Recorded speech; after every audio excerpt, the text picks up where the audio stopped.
कहते हैं connective tissue, blood is a type of connective tissue, why would it be called the connective tissue? इसको connective tissue क्यों बोलते हैं? क्योंकि ये पूरी बॉडी से अल्टीमेटली डायरेक्टली कनेक्टेड है, ठीक है। जहाँ जहाँ हम लोगों की बॉडी के अंदर एनर्जी है, वो कब एनर्जी कैसे है? इस ब्लड की वजह से, क्योंकि ये ब्लड वहाँ पे न्यूट्रिशन प्रोवाइड करवाता है, न्यूट्रिशन की हेल्प से हमारे वहाँ पे प्रेजेंट स्पेसिफिक सेल्स के अंदर माइटोकॉन्ड्रिया उसको फॉर्म करता है एनर्जी, ठीक है। तो जहाँ जहाँ आपकी बॉडी पार्ट के अंदर एनर्जी है, वहाँ पे ऑब्वियसली ब्लड होगा, एनी डाउट। क्वेश्चन कह रहा है अ क्लू इज प्रोवाइडेड, एक क्लू प्रोवाइड किया।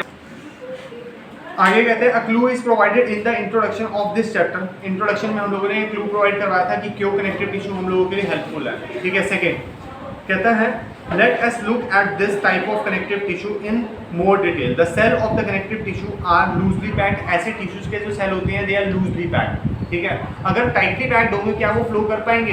नहीं, ठीक है। चल फ्लो, हर एक कनेक्टिव टिश्यू वैसे फ्लो करता नहीं है, ठीक है। लेकिन क्या कह रहा है, जो कनेक्टिव टिश्यू है इतनी ज़्यादा कनेक्टिविटी रहेगी तो उसके अंदर ज़्यादातर ये लोग कैसे होते हैं? थोड़ा सा लूजली पैक्ड होते हैं। ऐसे कुछ और कनेक्टिव टिश्यू आएंगे तो थोड़ा सा टाइटली पैक्ड हो जाएंगे, ठीक है। समझते हैं। कह रहे हैं the cell of the connective tissue are loosely spaced and embedded in an intercellular matrix, ठीक है।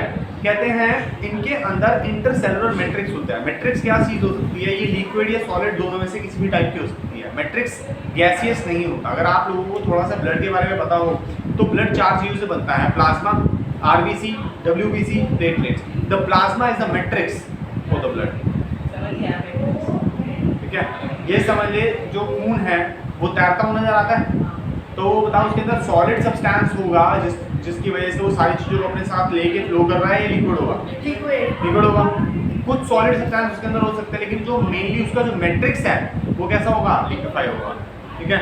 आगे कहते हैं मैट्रिक्स में be jelly like, fluid, dense और रिजिड। ये जेली लाइक भी हो सकता है, फ्लूइड भी हो सकता है, और डेंस और रिजिड भी हो सकता है। कहता है the nature of matrix differ in the concordance with the function of the particular connective tissue. ये डिपेंड करता है आपका कनेक्टिव टिश्यू कैसा है, ठीक है। अगर वो सॉलिडिफाइड सब्सटेंस है, एक ऐसा सॉलिड सब्सटेंस है, तो ऑब्वियसली उसका मैट्रिक्स कैसा होगा? रिजिड होगा, हार्ड होगा। अगर मान ली लिक्विड है तो उसका मैट्रिक्स कैसा होगा? लिक्विफाई होगा या जेली लाइक सब्सटेंस होगा। यहाँ तक कोई दिक्कत परेशानी? कैसा मैट्रिक्स होता है?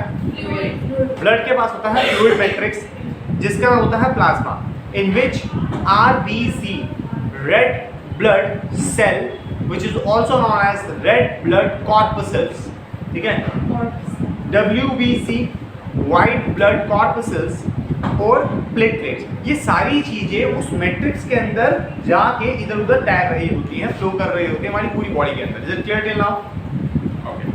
Here the blood has a matrix called plasma in which the RBC, WBC and the platelets are suspended, मतलब इधर उधर घूम रहे हैं, फैले हुए हैं। The plasma contain the protein. Plasma में क्या क्या है? प्रोटीन है, सॉल्ट है, एंड हार्मोन्स। आपकी बॉडी के अंदर जो हार्मोन्स रिलीज हो रहे हैं वो भी इसी के अंदर है, ठीक है। हार्मोन्स कहाँ कहाँ कैसे कैसे रिलीज होते हैं? 2 टाइप के हार्मोन्स हम लोग देखने को मिलते हैं, ठीक है। एक एक्सोक्राइन हार्मोन्स होते हैं और एक एंडोक्राइन होते हैं। एक्चुअली ये डिपेंड करते हैं अपनी ग्लैंड्स के ऊपर कि इनके घर कैसे हैं, ठीक है। मतलब ग्लैंड्स कैसे हैं, एंडोक्राइन ग्लैंड है या एक्सोक्राइन। एक्सोक्राइन वो ग्लैंड्स होती हैं जो बाहर निकलते हैं, लाइक सलाइवा, ठीक है। एंडोक्राइन होते हैं जो हार्मोन्स ब्लड के अंदर निकलते हैं। जैसे कि अभी इस लड़की के पीछे अगर हम लोग डॉग छोड़ दें, ठीक है, तो ये लड़की हंसेगी नहीं, भागेगी, ठीक है ना। अब जब भागेगी तो ये अपनी मैक्सिमम स्पीड से भागेगी, और जब इसकी मैक्सिमम स्पीड अटेन होगी वो एक स्पेसिफिक काइंड ऑफ हार्मोन का काम होगा इसकी बॉडी के अंदर प्रेजेंट, ब्लड के अंदर जो हार्मोन प्रेजेंट है, which is also known as adrenaline hormone. ऐसे ही होता है। आगे कहते हैं blood flow and transport gases, digestive food, hormones and waste material to the different part of the body. कह रहा है ये क्या क्या काम करता है? गैसेस ऊपर से चल जाने का, जैसे आप लोगों को पता हो हम लोग जो सांस लेते हैं, जो ऑक्सीजन हम लोग अंदर ली है, ये ब्लड के अंदर एक स्पेसिफिक चीज होती है जिसका नाम होता है हीमोग्लोबिन। हीमोग्लोबिन इसको पकड़ के चलता है गैसेस को, ठीक है। तो मतलब कि ब्लड के अंदर गैसेस हैं, हार्मोन्स हैं, सॉल्ट्स हैं, अमीनो एसिड्स जो इन्होंने लिखा हुआ था, ठीक है, प्रोटीन, ये सब चीज़ें उसके अंदर ट्रेवल कर रहे हैं, ठीक है। और क्या क्या और कैसे?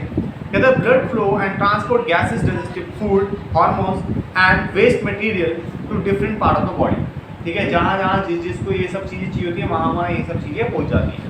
मतलब नेक्स्ट कनेक्टिव टिश्यू है जिसका नाम है बोन।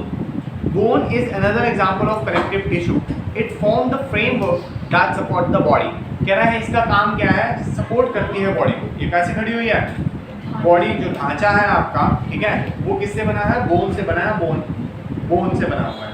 क्लियर है, फ्रेमवर्क का तात्पर्य ढांचा, फ्रेमवर्क। ठीक है, हाँ आगे, तो the bone is another example of the connective tissue. It form the framework that support the body. It also anchor the muscles and support the main organ of the body. कहता है ये समझ रहा कि जितने भी मसल्स हैं या जितने भी ऑर्गन्स हैं सारे के सारे इसके साथ लगे हुए हैं, और जो मसल्स होती है मसल इसकी हेल्प करती है। ठीक है, मसल जो है बोन्स की हेल्प करती है कि बोन्स इफेक्टिवली एफिशिएंटली अपने काम कर सकेंगे। आई बात समझ, बोन्स क्या हेल्प कौन करता है, मसल। अगर मान ले अगर इसको मैं अभी 50 किलो का डंबल उठाने के लिए दूध उठा लेगा है, तो नहीं उठा पाएगा। ध्यान, चल तेरे को दे दिया, तू उठा लेगा 50 किलो का डंबल एक हाथ से, नहीं ना, अभी नहीं उठेगी बेटा, 50 किलो का पहले दूध होना पड़ता है। ठीक है, तो नहीं हो पाएगा वो। सेकेंडली अगर हम लोग बात करें, इसको अगर मैं 10 किलो का डंबल दे दूँ तो कोशिश करेगा एक दो बार उठा लेगा। ठीक है, अच्छा अगर उसकी बात मेरे साथ की जाए, मैं 30-35 किलो का डंबल एक हाथ से आराम से उठा लूँगा। ठीक है, तो इसमें और मेरे में फ़र्क क्या है, अभी बोन तो सेम है। ठीक है, इसमें क्या फ़र्क है, इसकी अभी मसल्स जो है अच्छे से डेवलप नहीं है। जब ये मेरी एज में आएगा शायद ये 55 kg का भी उठा ले, 60 kg का भी उठा ले सिंगल हैंड से। क्लियर है, आगे क्या कहते हैं, it also anchor the muscles and support the main organ of the body. It is the strong and non flexible tissue. ये एक नॉन फ्लेक्सिबल टिश्यू, क्योंकि तुमने देखा कि बोन मुड़ गई, बोन नहीं मुड़ती, सीधा क्रैक होकर टूट जाती है, जिसके लिए फ्रैक्चर चलवा देते हैं हम लोग। क्रैक ही होती है, बता दो बेटे। यहाँ ये जो बेंड हो रहा है यहाँ पे जॉइंट है, ठीक है, hinge joint, ball and socket joint. अच्छा नहीं मुड़ती ना, वो डिपेंड है, वो डिपेंड करता है, हर किसी की होती है। Bone cells are embedded in the hard matrix that is composed of calcium phosphorus compound। कह रहा है ये जो बोन्स है ये हार्ड मैट्रिक्स से बनती है, जो कि फोस्फोरस और कैल्शियम का एक कंपाउंड होता है। ठीक है, जैसे प्लाज्मा था ना ब्लड के अंदर, वैसे ही यहाँ पे मैट्रिक्स जो है कैल्शियम और फोस्फोरस का बना हुआ है। The bones can be connected to each other by another type of connective tissue called the ligament। एक बोन दूसरी बोन से कनेक्टेड होती है with the help of ligaments। ठीक है, आप देखो, आपने देखा होगा बहुत सारे हमारे यहाँ पे जॉइंट्स हैं। ठीक है, अब एक बोन दूसरी बोन से एग्जैक्टली ऐसे नहीं जुड़ी हुई, स्पेस है बीच में। उस स्पेस क्यों है, ताकि उसके अंदर मूवमेंट कर सके वो, और अगर ऐसे ही मूवमेंट करेगी तो घिसेगी एक समय में। ठीक है, क्या है बीच में स्पेस है। अब स्पेस के अंदर हम इसको जोड़ने के लिए, इस पार्ट को इस पार्ट से जोड़ने के लिए सम व्हाट काइंड ऑफ लिगामेंट्स होते हैं। ठीक है, हाँ वो क्या करते हैं, लिगामेंट क्या करते हैं, बोन से बोन को कनेक्ट करवा देते हैं। ठीक है, नहीं समझ आ रही? ये समझ लें, ये समझ लें, ये सॉकेट है, ये बॉल है, ये बॉल एंड सॉकेट जॉइंट है। अब इसको ऐसे यहाँ जोड़ने के लिए बहुत सारे ऐसे करके लिगामेंट्स होते हैं, जो कि इसको यहाँ से पकड़ के रखेगा। भाई बात समझ आगे, लिगामेंट टीयर हो जाते हैं ना। अब ऐसे ही जो मसल है हम लोगों की, मसल भी बोन के ऊपर है एग्जैक्टली। ठीक है, मसल भी किसके ऊपर है, बोन के ऊपर है। आज जरा मसल दिखाएं, ये देखो, ये जो है यहाँ पे मसल नहीं है, हाँ भाई मसल बना के दिखाना। हाथ टेढ़े का क्या लेना देना, मसल कहाँ है बना। अरे यार फिर मैं आ जाता था, पर ना शर्ट पहनना बहुत अच्छा नहीं है। अच्छा बॉडी है, हाँ ये फिर काम कर देगी। हाँ ये आ रहा है, हाँ देखा, देख अगर हम लोग इसको देखें यहाँ पे ये जो चीज़ें हैं मसल है। ठीक है, लेकिन ये अल्टीमेटली इस बोन के ऊपर कनेक्टेड है। अब होता क्या है, जो मसल है, मसल जब कनेक्ट होती है बोन से तो बीच में होते हैं टेंडेंस। क्या होते हैं, टेंडेंस, ऐसे फेविकोल जो कि मसल को एग्जैक्टली चिपका के रखता है बोन के ऊपर। ठीक है, उसका नाम है टेंडन। लिगामेंट का काम होता है बोन टू बोन ज्वाइन करना। टेंडेंस का काम होता है बोन से मसल के ऊपर ज्वाइन करना। आई बात समझ? ठीक है। नहीं आई? Very good. सर मसल वाली बात मतलब मैं बात नहीं समझी। ये देखो, ये क्या है? नर्व्स। हैं? ये मसल है पूरी, ठीक है? ये कनेक्टेड है इस बोन के ऊपर। कहाँ गई बोन? ये दिया है, ये रही बोन, ठीक है? इस बोन के ऊपर कनेक्टेड है। ठीक है। अब ये जैसे ही इसको ऐसे करेगा, ठीक है, ये मसल दिख रही है, नीचे बोन दिख रही है, तो क्या होता है, मसल जो है वो बोन के ऊपर चिपकी हुई होती है, ठीक है? जैसे ही बोन मूव करती है, मसल अपने आप को स्क्वीज करती है या एक्सपेंड करती है, स्क्वीज करती है या एक्सपेंड करती है। समझ?